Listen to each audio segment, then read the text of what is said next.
What's good, YouTube? It's your boy Vontae the First, back again with another video, man. You guys already know we do that JJK every Thursdays, every Fridays, whenever the chapter drop. You know I'm here all the time. For everybody that's new to the channel, hello, subscribe to me. Help your boy out, especially for the people who are reoccurring viewers, because I look at my analytics a lot. A lot of people be clicking on the video, seeing what I got to say about JJK, but you're not subscribing. Help, you know what I'm saying? Help your boy out. You feel me? I'm trying to grow on YouTube, trying to build my community so I can also give back to people, because I'm a very giving person. So I just want to build a good community. So support me. You know, if you rock with my content, support me. Now, last chapter of JJK. Yeah, Sukuna, he did the bath in that nasty ass flesh insect blood ass bath thing. He got out. Something that people were pointing out a lot was his index finger. It had like a little crack on it. A lot of people were thinking that maybe it was like Fushiguro that did something right there, or there's something else that's happening that we just kind of don't know of. But it seems like Gege did put emphasis on that, because it kind of zoomed into the crack, because it was like two panels of that index finger. One was just from like the full hand, and the other one was to zoom in and emphasize on the crack itself. So that was pretty interesting. But fast forward, he goes to Sendai Colony. We have Ryu, and I always forget the Sky Lady name, but I just call her Sky Lady, you know what I'm saying? But yeah, he came over there. They was like, oh shit. She was like, damn, the King of Curses is here. My boy Ryu tried to fight him, and he got cleaved. He got straight up filleted into three goddamn. Yeah, he got cleaved, and it wasn't even the typical like cleave in the panel. When you see in the manga, it's like that little white slash across. You didn't even get that. You just seen the man's face split into three. So it looks like Ryu might be dead. And also Sukuna seems like he's about to fight against Yorozu, because Yorozu is there at the stadium waiting for him. So it looks like they about to, you know what I'm saying? Seems like they about to box right now. So I'm excited nonetheless. I'm just gonna get right into it, y'all. You guys already know the drill, man. Whew. All right, Jujutsu Kaisen, chapter 217, Bath, part 2. All right, from the look of things, you have a serious advantage over the and over the incarnated body. I bet you could switch your face back whenever you wanted. Okay, 1,000-year-long awaited confrontation in the Sendai Colony between Sukuna and Yorozu. The same could be said for you, Yorozu. So I take it we're thinking the same thing. It's better this way for future circumstances. What the hell are they talking about? What is y'all waffling about?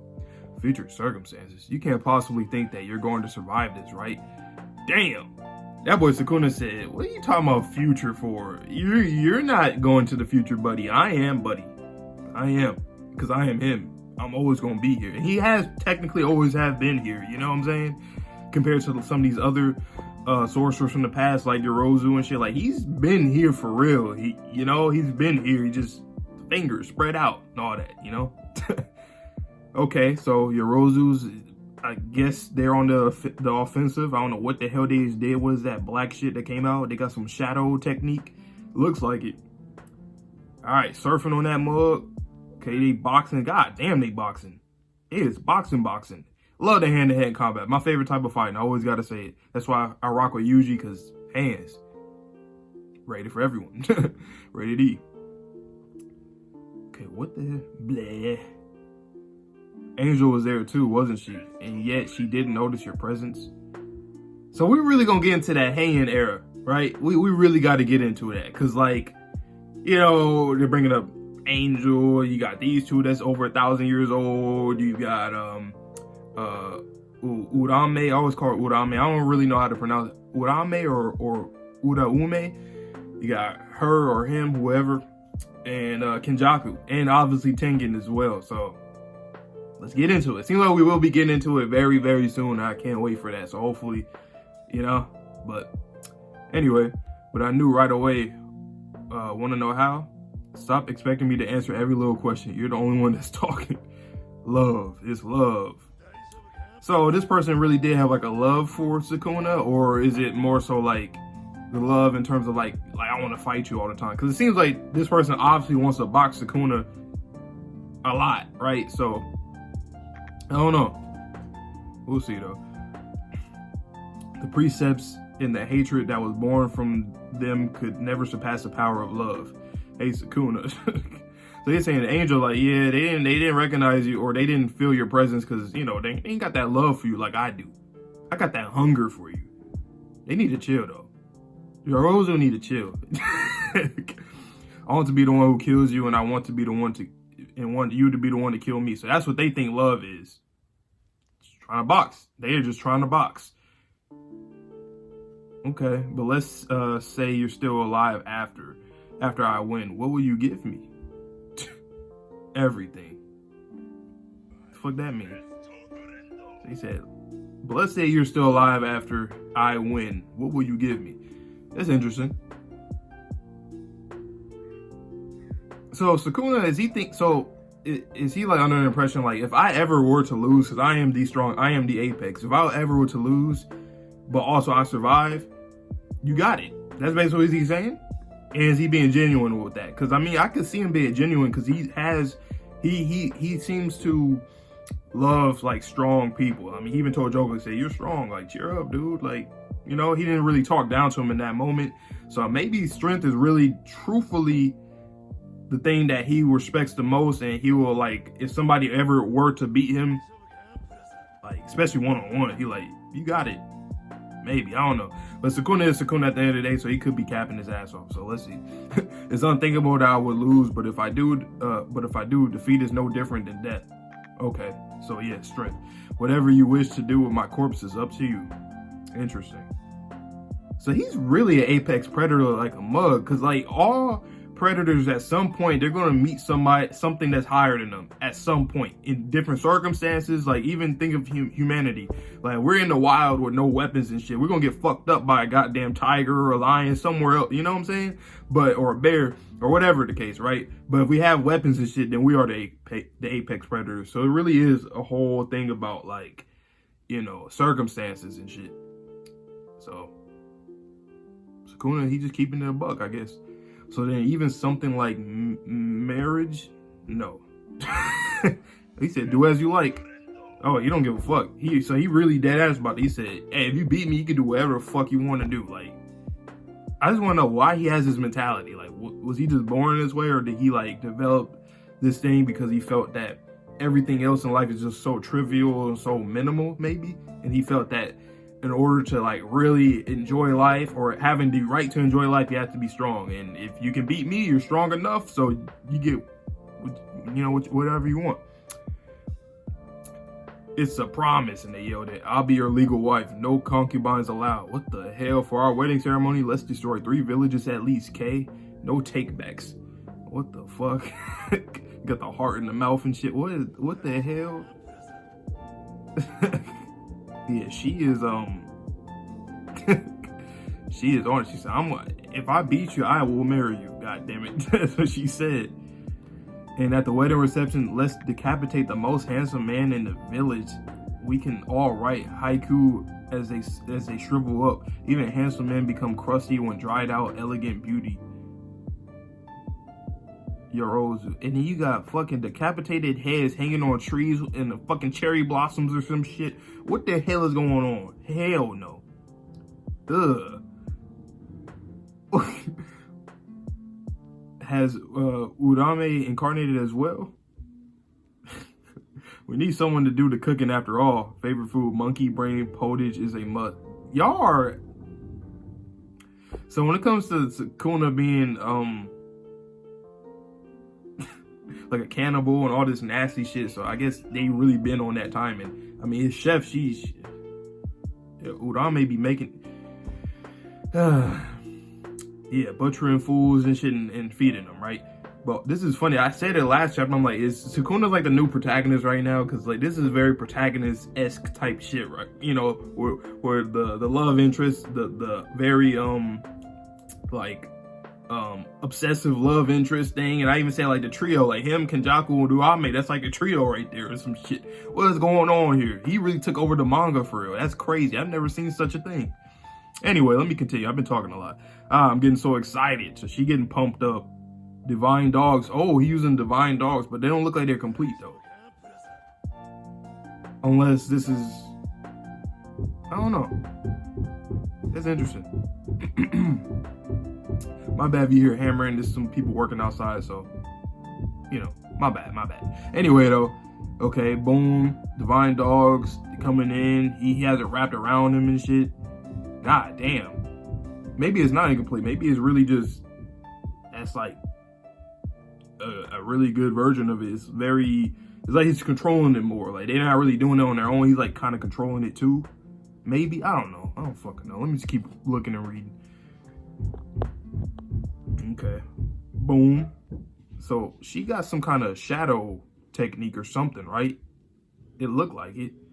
She put it around him. Now she's putting it like in a ring, cause it almost looked like blood. The blood manipulation curse technique, but it looks like it's more shadowy. I don't know. Wait a sec. What was that? Is that your vessel's curse technique? Yeah. What about your malevolent shrine? I won't use it.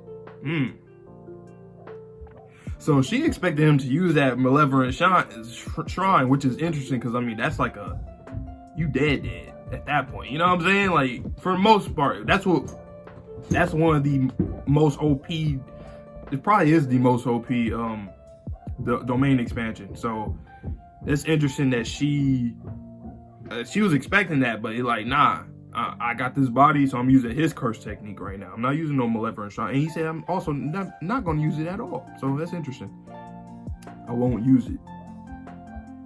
In order to sink Fushiguro Megami's soul, I have to destroy the Fushiguro Sumiki. If I kill her by only using his 10 shadows technique in a way that blood will be on his hands, the scar I carve into his soul will be that much deeper. I mean, I think that's really true, yeah. He won't have the will to live on. Don't mess with me. You plan to touch your wife to be with something other than your own technique? What are you playing at? I don't have that kind of fetish. Yeah, I'm about to say she got a strange ass fetish. Do you truly believe you can beat me without using your malevolent shrine? That's interesting. So she's saying like, you can't use anything else against me other than that. So that means she is strong as shit. And what the hell's going on with her body? Other than special curse tools, Yorozu's construction technique can replicate any substance that she has knowledge of with enough practice. Oh, okay. I always love seeing new techniques. I always love to see that. The seasoned sorcerer Yorozu came to this conclusion for her weapons of choice. A liquid metal, okay, so it's a liquid metal that maintains its physical properties while freely able to change shape and volume through autonomous cursed energy control. And so it's like, it kind of reminds me of, damn, what's his name from Black Clover? See, Black Clover was a series that I like. It's still decent, but I dropped it. But it reminds me of, you know, Noel's brother. Damn, Nozel? Is that his name? I'm forgetting names, but like his is very like metallic and also like lucid. He can form like arrows and shields and a whole bunch of shit. So it seems kind of like that. An armor of flesh inspired by a variety of borrowings from multiple strands of evolution. Oh shit! What the fuck? Oh shit! Pling. Seems just about right for a test drive. I just peeped the wheel. Oh hell no. A battle with a wedding ceremony on the line. The real fight starts now. Break next week. God damn it. But I ain't even mad at you, Gay, because I expected him to go on break like 3 times within the past month, and he hasn't. So I'm glad. I'm you know, it's all good. It's all good. It's definitely all good, man. And I know you guys can't see the panel on the left because the way that I'm screen recording is not that wide right now. But yeah. You guys see it. You guys read the chapter, or if you read it side by side, you see, you get it. Anyway, though, yeah. Okay, let me look at the notes. So, Yorozu's gender. Our initial release has Sukuna and Udame refer to Yorozu as a he. This is due to a reference to a male pronoun in their conversation. With the context of that chapter, we had initially thought that to refer to Yorozu. This chapter clears up that Yorozu is a female. We will refer to her this way from now on. Okay. All right. Okay, because I remember that was like a whole topic of debate. Like, is Yorozu a guy or girl based off how they're referring to her as, but she's a woman. And so now the wings make sense to me. I'm like, she had wings on. So basically she can construct anything, what they say, she could replicate any substance that she has knowledge of without enough practice. So basically she could form herself into damn near anything that she could ever think about, which is crazy because I feel like she's gonna have like a never-ending change of like her physique while she's fighting against Maharaga, which is interesting. That's gonna be a big ass fight right there. Damn, this is interesting. And Sukuna's using all this shit. He like, man, Fushiguro had the bag for it. I can use all these bag of tricks. He said, I'm up. Y'all all down. I'm up. And I don't know what the hell Yorozu look like, but she got wings. She got like claws. Her face look like I don't even know, like a fucking bug. Some kind of bug, beetle, fly, some shit. But it looks like she's very tough. So yeah, this fight is gonna be crazy. Damn, this gonna be crazy. Okay, well, that's pretty much it. All I gotta say, this is a great chapter. I like the comedy in Yorozu. I like her personality. I know it's a trope, you know, typical like obsessive person in love with somebody, but it's just cooler because it's Sukuna. He's the main antagonist. You know, he's not the protagonist, even though I claim him as a protagonist right now. But it's just kind of cool to see that. If we still get some more Jujutsu scrolls at the end of the anime episodes, that'll be funny to see like little bits like this, because it felt like a Jujutsu scroll right here. This is like peak Jujutsu scroll. But yeah, so Sukuna like, yo, if you can beat me, you can do whatever you want with me, my baby. That's basically what he said. He said, we can get married. If you beat me, we can get married, man. He crazy. Maybe that's, I don't know, maybe Sukuna, that's just his like, you know, like, it really is probably just his rule, his way of life. Like, if you can beat me, if you can beat the Apex, then you can do whatever the fuck you want. And honestly, I mean, it makes sense, especially for him. Like, I mean, shit, all he rock with is strong people. So if you can beat me, you got it. I rock with that. I just want to know how he developed that mindset, because I feel like he developed it more so than was born with it. Never, maybe not though, because he seems to not really understand why people strive for shit even though they're like weaker. Like when he was telling Yuji, like, you're like a insect in the goddamn web. Like, how do you want shit? You feel me? So I wonder if it's more on the lines of that. Like, he was just kind of just born this way, you know? Or maybe he just did develop at a very young age. I don't know. But, and now that I think about it though, all these people from the past are pretty crazy. Just the fact, like, the whole thing of how she won her wedding with decapitated heads hanging on fucking cherry blossom trees. You got Urame, who literally makes like people and like cooks like nasty ass shit for him. She's a chef and butchers people and limbs and the animals and all that. And then you have like, you know, Tengen, he's like a god and all this stuff, and now he's like a curse. And you know, Kenjaku, the shit he's doing, brain hopping and becoming Yuji's mother and shit, like, all of them are crazy as hell. The only one that doesn't seem as crazy is Angel so far, because we don't really know too much about Angel other than, you know, wanting to take out the disgraced one, Sukuna. So I can't wait till we get into the Heian era, and it seems like we're going to get into it very soon, because we're even starting to, like, refer to the past a little bit by bit with the years and all that. So I can't wait. This is a dope chapter. We're on break, so that's all right, though. He deserves a break. He deserves it. So we'll be back in 2 weeks' time. So pretty much like at the end of the month. Yeah, around the end of the month. So I'll see you guys all then for JJK, but also do My Hero, One Piece. And I need to start putting more content back out once again. So stay tuned for that as well. Hopefully you guys like the video. Please stay safe, stay healthy, stay clean. See you guys on the next video. And peace.